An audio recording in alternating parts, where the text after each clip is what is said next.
இந்த எபிசோடில் senior citizens பற்றிய ஒரு முக்கியமான ஒரு பரிமாணத்தை நான் பதிவு செய்ய போகிறேன்.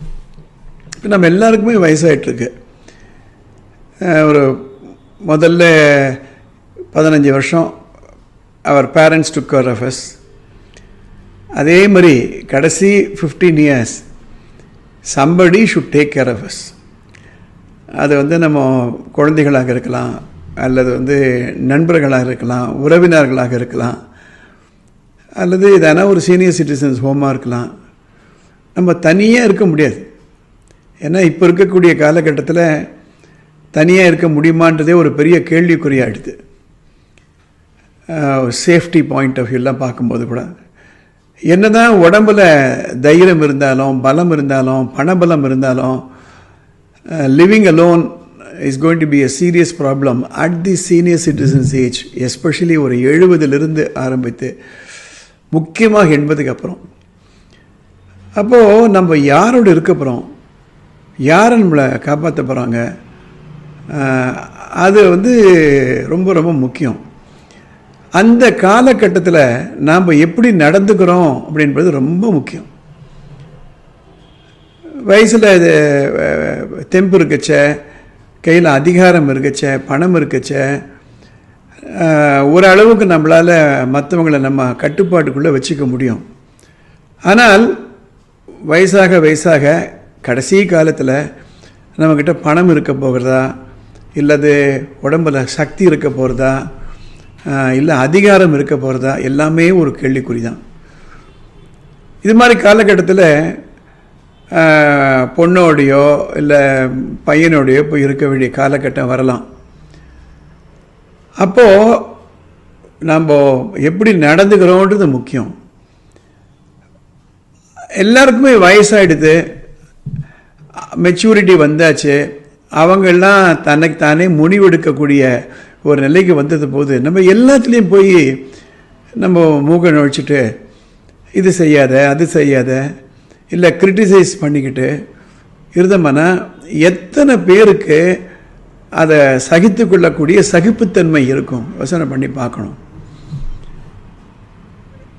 அந்த ரிலேஷன்ஷிப்பு இல்லாத பொழுது எப்படி நம்மளை அவங்களாம் வச்சுப்பாங்கன்னு யோசனை பண்ணணும். எதுக்கத்தான் தப்பு சொல்லிக்கிட்டு இல்லை கிரிட்டிசைஸ் பண்ணிவிட்டு, தப்பு பண்ணினா கூட even if they are wrong, தப்பே பண்ணுறா, நமக்கு கேட்கல, மனசு சொல்கிறோம், அதை ஏற்றுக்கொள்ளக்கூடிய மனப்பக்குவம் அவங்கள்ட்ட இல்லாத பொழுது என்ன ஆகும், நமக்குள்ள ஒரு விரிசல் தான் வரும். அந்த விரிசல் ரொம்ப ரொம்ப கஷ்டம் ஹேண்டில் பண்ணுறது.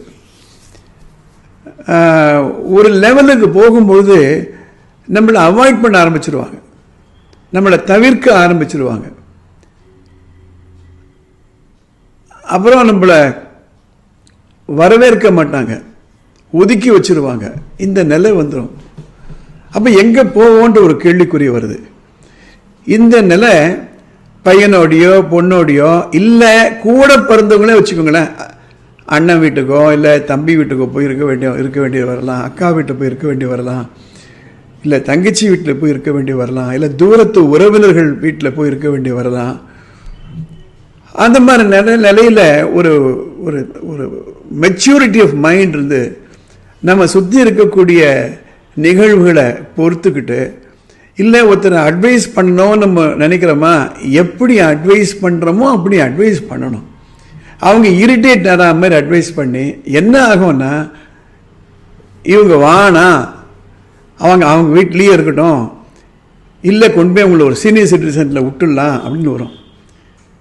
அந்த சீனியர் சிட்டிசன்ஸ் ஹோமில் கூட நான் போய் பார்த்துருக்கேன். கடந்த சில ஆண்டுகளாக இதை பற்றி நான் கொஞ்சம் டீட்டெயில்டாக படிச்சுட்டு வரேன், அந்த சீனியர் சிட்டிசன் ஹோம்களை பற்றி. அங்கே கூட இது மாதிரி ஒரு சீனியர் சிட்டிசன் வந்தாச்சுன்னா அந்த சீனியர் சிட்டிசன் மேனேஜ்மெண்ட்டுக்கு ஒரு பிரச்சனை வந்துடுது. இவங்க மற்ற இடத்துல போய் இன்டர்வியூ பெற ஆரம்பிச்சிடுறாங்க. ஒரு கேன்டீனில் போயிட்டு இல்லை ஒரு கிச்சனில் போயிட்டு இப்படி பண்ணாத அப்படி பண்ணாத கமெண்ட் பண்ணுறது, கிரிட்டிசைஸ் பண்ணுறது. சொந்த வீட்டில் இருக்கும்பொழுது எப்படி கிரிட்டிசைஸ் பண்ணாங்களோ அப்படி கிரிட்டிசைஸ் பண்ணால் கஷ்டம்.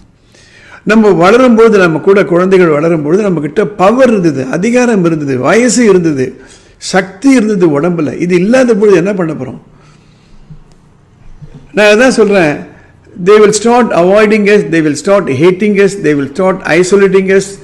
We won't be able to even invite ourselves to their family. இதை எல்லாரும் புரிஞ்சிக்க வேண்டியது ரொம்ப ரொம்ப முக்கியம். அப்புறம் ஏன்னா அக்கா வச்சுக்கல, தங்கச்சி வச்சுக்கல, அண்ணன் என்னை கையில் விட்டுட்டாரு, தம்பியை கையை விட்டுட்டாரு, என் ஃப்ரெண்ட்ஸ் எல்லாம் யாருமே வச்சுக்கல. என்னதான் க்ளோஸ் ஃப்ரெண்ட்ஷிப் இருந்தால் கூட அந்த காலகட்டத்தில் நம்ம ஒரு அட்ஜஸ்ட்மெண்ட் நமக்கு தேவை. அந்த அட்ஜஸ்ட்மெண்ட்டு அந்த ஏஜில் 70 80 ஏஜில் இல்லாத பொழுது life is going to be very very miserable. அதை நம்ம புரிஞ்சுக்கணும். அதை பதிவு பண்ணுறதுக்காக தான் இந்த எபிசோட் நான் போட்டேன். இந்த சேனலுக்கு சப்ஸ்கிரைப் பண்ணாதவங்க பண்ணுங்கள், இந்த பெல் பட்டன் அமுக்குங்க. அடுத்த எபிசோடில் பார்ப்போம்.